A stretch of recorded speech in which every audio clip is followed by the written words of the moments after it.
இன்னைக்கு நம்ம என்ன பார்க்க போறோம்னு கேட்டிங்கன்னா, ஃபைலிங்கில எப்படி பார்ட்னர்ஷிப்பை ஆட் பண்ணுறது அதை பற்றி நம்ம பார்க்க போகிறோம். இது ஏன் ஆட் பண்ணுறோம் அப்படின்னு கேட்டிங்கன்னா, சாதாரண நம்ம வழக்கு வந்து ஃபைல் பண்ணுறோம் அப்படின்னா, அந்த வக்காலத்துன்னு ஒன்று இருக்கும். அந்த வக்காலத்தில் என்ன பண்ணால் சீனியர் நேம் மேலேயும் கீழே வந்து ஜூனியர் நேம் 1 பை 1 இருக்கும். அப்படி இருக்கும்போது சீனியர் சார் வந்து சைன் பண்ணி ஜூனியர்கிட்ட கொடுப்பாங்க. நீங்களும் அக்செப்ட் போட்டு சைன் பண்ணி உங்கள் இது பண்ணுங்க அப்படின்னு. அது எதுக்கு பண்ணுறான்னு கேட்டிங்கன்னா, சப்போஸ் சீனியர் சார் எங்கேயாவது வெளியே போயிட்டாங்கன்னா அந்த கேஸ் எடுத்து நடத்தக்கூடிய அதிகார பவர் வந்து வக்காலத்தில். இந்த வக்காலத்தில் யாரா சைன் பண்ணியிருக்கான் அவங்களும் அந்த கேஸ் எடுத்து ரன் பண்ணி ஆஜராகி அது வந்து நம்ம பேசலாம் நீதிமன்றத்தில். அதுக்காண்டி தான் வக்காலத்தில் சைன் பண்ணுறது. சரி, அப்படி இருக்கும்போது இப்போ ஃபைலிங்கில் ஒரு கேஸ் வந்து நம்ம ஃபைல் பண்ணுறோம். இப்போ ஃபைல் பண்ணும்போது யாருடைய பேரில் இருக்கோ ஒரு ஆறு பேரில் தான் நம்ம ஃபைல் பண்ண முடியும். அப்படி இருக்கும்போது நாங்கள் வந்து ஜூனியர்லாம் என்ன பண்ணுவாங்கன்னா, அதை எப்படி நான் வந்து கேஸை வந்து ரன் பண்ணுறதுக்கு அதிகாரம் இருக்குது அப்படின்னு கேட்டிங்கன்னா வாய்ப்பு இல்லை.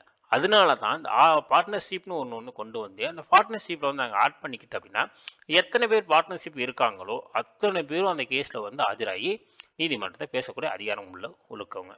சரி, அதை பற்றி நம்ம எப்படி ஆட் பண்ணுறது அதை பற்றி நம்ம தெளிவாக 1 பை 1 பார்க்கலாம். வாங்க வீடியோக்குள்ளே போகலாம். நீ சாதாரணமாக என்ன ஃபைலிங் அப்படின்னு ஒன்று உள்ளே போயிருங்க. டேட்டா கோட்னு உள்ளே போனீங்கன்னா ஃபைலிங் லாகின் அப்படின்னு இருக்கும்.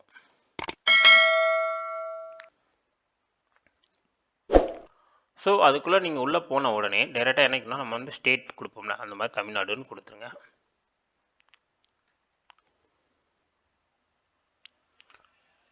அதுக்குள்ளே இப்போ மேலே நம்ம ஸ்டேட் வந்து கொடுத்துருங்க. நம்ம என்ன ஸ்டேட்டோ அந்த ஸ்டேட்டை கொடுத்துட்டு தமிழ்நாடுன்னு கொடுத்துருக்கான். தமிழ்நாடுன்னு உள்ளே கொடுத்துடலாம். ஸோ அதுக்கடுத்து உங்களோட ஐடி உங்களோட பாஸ்வேர்டு எல்லாத்தையும் கரெக்டாக போட்டு கேப்சா கொடுக்கும்போது கொஞ்சம் கவனமாக கொடுங்க. ஏன்டா சப்போஸ் நீங்கள் கொடுக்குற கேப்சா கோடு வந்து தப்பாக இருந்துச்சுன்னா அகைன் மறுபடியும் வந்துக்கிட்டே இருக்கும். உங்களுக்கு ஒரு இரிட்டேட்டே இருக்காயிரும்.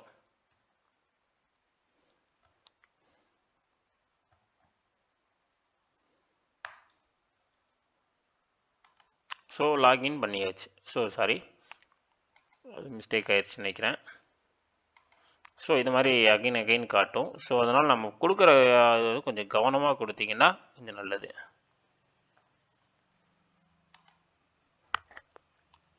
ஸோ ஃபைலிங் ஐடி ஓப்பன் ஆயிடுச்சு. எடுத்தோடனே பேஜ் வந்து இப்படி தான் இருக்கும் ஃபைலிங்கில். ஸோ நம்ம என்ன பண்ணோம், ஃபைல் ஓப்பன் பண்ணோடனே நம்ம வந்து மை பார்ட்னர்ஸ் அப்படின்னு ஒன்று இருக்குது பார்த்தீங்களா. ஸோ நான் இருக்க எல்லாமே ஒவ்வொருலாம் பார்ட்டு தனித்தனி பார்ட்டு. ஸோ நான் அதை வந்து உங்களுக்கு 1 பை 1 எப்படின்னு எக்ஸ்பிளைன் பண்ணுறேன். நான் எல்லாத்தையும் ஒரே வீடியோ நான் அப்லோட் பண்ணிடுவேன். ஆனால் உங்களுக்கு வந்து அது வந்து கன்ஃபியூஸ் ஆகி உங்களுக்கு எல்லாமே குழப்பிடும். ஸோ கொஞ்சம் கொஞ்சமாக நீங்கள் போட்டிங்கன்னா உங்களுக்கு பொறுமையாக பார்ப்பீங்க. ஸோ அதுக்கப்புறம் ஏதாவது உங்கள் அந்த பார்ட்டில் உங்களுக்கு சந்தேகம் இருந்துச்சுன்னா உங்களுக்கு நான் கரெக்டாக எக்ஸ்பிளைன் பண்ணுறதுக்கு எனக்கு ஈஸியாக இருக்கும். அதனால் நான் வந்து பார்ட்டாக போடுறேன். உங்களுக்கு வந்து நீங்கள் 1 பை 1 பார்த்துட்டு புரிஞ்ச பின்னாடி ஆட்டோமேட்டிக்காக அடுத்த வீடியோக்கு போங்க. ஸோ ஒரு பார்ட்டில் வந்து உங்களுக்கு ஏதாவது ப்ராப்ளம் டவுட் ஏதாவது இருக்குது அப்படின்னு நீங்கள் கமெண்ட் செக்ஷனில் போடுங்க. அந்த கமெண்டில் வந்து உங்களுக்கு தெளிவாக எக்ஸ்பிளைன் பண்ணுறேன். சரி வாங்க நம்ம உள்ளே போகலாம். ஸோ நம்ம என்ன பண்ணால் மை பார்ட்டிஸ்க்குள்ளே ஆட் பார்ட்டிஸ் அப்படின்னு உள்ளே போகலாம். ஸோ நம்ம இதில் ஒரே ஒன்று பார்க்க வேண்டிய முக்கியமான என்ன அப்படின்னு கேட்டிங்கன்னா, அட்வொகேட் அப்படின்றது ஆட் பார்ட்னர்ஸ் அப்படின்னு இருக்குது பார்த்தீங்களா. இதில் என்ன நீங்கள் முக்கியமான பார்க்கணும் அப்படின்னா, நீங்கள் வந்து இந்த கிளிக் ஆப்ஷன் இருக்குல்ல, கிளிக் அட்வொகேட்ஸ் அப்படின்னு இருக்குல்ல, இதில் நீங்கள் என்ன பண்ண ஒரே ஒன்று முக்கியமானதுன்னா, நீங்கள் எந்தெந்த கோர்ட்டில் வந்து நீங்கள் ரெப்ரசன்ட் பண்ணுறக்கா நீங்கள் டிஸ்ட்ரிக் கொடுத்துருப்பீங்க. அந்த டிஸ்ட்ரிக்டில் வந்து முன்னாடியே நான் ஒரு வீடியோ போட்டிருந்தேன். அந்த வீடியோவில் போய் முன்னாடி பாருங்கள். அது எதுக்காக அப்படி சொல்கிறேன் அப்படின்னு கேட்டிங்கன்னா, அந்த வீடியோவில் வந்து எந்தெந்த கோர்ட்டில் வந்து நீங்கள் வந்து ப்ராக்டிஸ் பண்ண போகிறீங்க, எந்தெந்த டிஸ்ட்ரிக்டில் வந்து நீங்கள் ப்ராக்டிஸ் பண்ணுறீங்க அப்படின்னா நம்ம ஆட் பண்ணுற பொறுத்து தான் இந்த ஒரு அட்வொகேட் நேமில் வந்து நீங்கள் சர்ச் பண்ணுற நேம் வரும். மறுபடியும் சொல்கிறேன், நீங்கள் என்ன சொல்கிறேன்னா, நீங்கள் எந்த கோர்ட்டில் நீங்கள் ப்ராக்டிஸ் பண்ணியிருக்கீங்களோ, நீங்கள் என்ன பண்ணால் நான் வந்து ஒரு மதுரையும் சரி, நான் விழுப்புரத்தில் நான் ஒரு ப்ராக்டிஸ் பண்ணுறேன் அப்படின்னா உங்கள் பேர் வந்து லாகின் ஐடி இங்கே இருக்குன்னா மதுரையில் கொடுத்துருப்பீங்க. ஆனால் நீங்கள் ப்ராக்டிஸ் பண்ணுறது விழுப்புரம் இல்லை சென்னையாக இருந்தால் கூட நீங்கள் என்ன பண்ணீங்கன்னா இந்த டிஸ்ட்ரிக்டில் நான் ப்ராக்டிஸ் பண்ணுறேன்னு ஆட் பண்ணிப்பேன், டிஸ்ட்ரிக்ட் ஆட் பண்ணிப்பேன். அந்த டிஸ்ட்ரிக்ட் ஆட் பண்ணால் மட்டும்தான் நீங்கள் சப்போஸ் நீங்கள் அந்த சென்னையில் ஒரு அட்வொகேட் இருக்காங்க அப்படின்னு நான் பார்ட்னர்ஷிப் ஆட் பண்ணுறேன் அப்படின்னா அதில் ஆட் பண்ணால் மட்டும்தான் இல்லை சர்ச் பண்ணால் உங்கள் நேம் வரும், இல்லாட்டா வராது. சரி ஓகே, நேம் சர்ச் பண்ணலாம் எப்படின்ட்டு. இதில் வந்து நீங்கள் நேம் வந்து சர்ச் பண்ணி எடுத்துக்கலாம். இப்போ நான் சாதாரண ஒரு என்ன ராஜான்னு ஒரு நேம் சர்ச் பண்ணுறேன். ஸோ ராஜா நேம் சர்ச் பண்ணால் என்ன பண்ணுவோம், அவங்க என்னுடைய நான் ப்ராக்டிஸ் பண்ணுறதுலேயும் சரி, நான் அட்வொகேட் நான் வந்து எந்தெந்த இதில் வந்து கேஸ் ஃபைல் பண்ணுறேன் நான் டிஸ்ட்ரிக்ட் ஆட் பண்ணோம், அதில் நேமுக்கு எல்லா நேமும் வந்துடும்.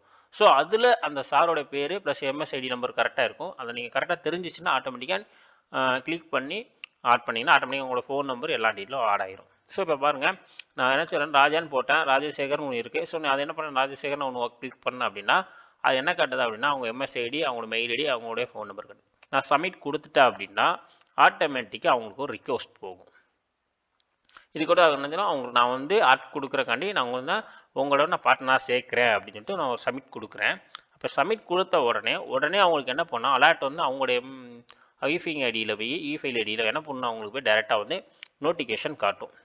எதில் காட்டும் அப்படின்னு கேட்டிங்கன்னா அதே மை பார்ட்னர்ஸில் அக்செப்டட் பார்ட்னர்ஷிப் அப்படின்னு ஒன்று இருக்கும். ஸோ அதில் போய் பார்த்தீங்கன்னா ஆட்டோமேட்டிக்காக போய் காட்டும். அவங்க ஐடியில் போய் நம்ம யாருக்கு பேரில் கொடுத்துருக்கோமோ அவங்களுக்கு டைரெக்டாக போய் அவங்களுடைய ஐடியில் போய் பார்த்தா இந்த ஆப்ஷன் காட்டும். அக்செப்ட் கொடுத்தா மட்டும்தான் பார்ட்னர்ஷிப்பை கனெக்ட் ஆகும் ஒழிய இல்லை பார்ட்னர்ஷிப் ஆட் ஆகாது. ஓகே ஃப்ரெண்ட்ஸ், இது வந்து நான் உங்களுக்கு தெளிவாக சொல்லிட்டேன்.